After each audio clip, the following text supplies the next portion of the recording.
Жұлдыз жорамал. Армысыз тыңдарман, назарларыңызға бүгін 16 тамызға арналған жұлдыз жорамалын ұсынамыз. Тоқтылар, айлық табыстарыңыздың жоғарылауын күтіңіз, алайда жауапкершіліктеріңізде арта түсетіні есте болсын.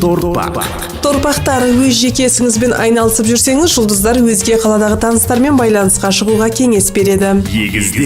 Егіздер, алыс сапарларға шығуға асықпаңыздар, әсіресе әуе жолымен сапарлатпағандарыңыз жөн. Шаяндар, сіздер ақыл күшімен жұмыс жасасаңыздар нәтижелі болады. Ойларыңызға өте ұтымды идеялар келеді. Олардың көбісі тұрмыстық жағдайларға байланысты болмақ. Арыстандар, сәл талпынсаңыздар мансаптарыңыз жоғарылайды. Тек жалқаулыққа жол бермеңіздер. Бикештер, күннің алғашқы жартысында өздеріңізді жайсыз сезінесіздер, ал күннің екінші жартысында бәрі өз қалпына келеді. Таразылар, ірі көлемде ақша шашудан аулақ болыңыздар. Қымбат заттарды сатып алуға әуес болудың қажеті жоқ.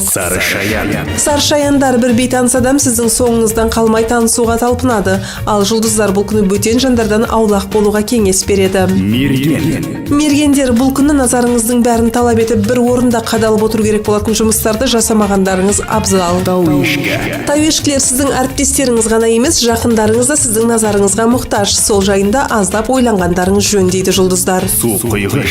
Суқиғыштар, бұл күні сіздер массаж қабылдауға барсаңыздар өкінбейсіздер. Күннің екінші жартысында шағымды жаңалықтар келеді. Балықтар, тиімді келісімшарттарға қол қоятын уақыт. Бұл күні жұлдыздар сіздің сәттілікке жетелейтін серігіңіз.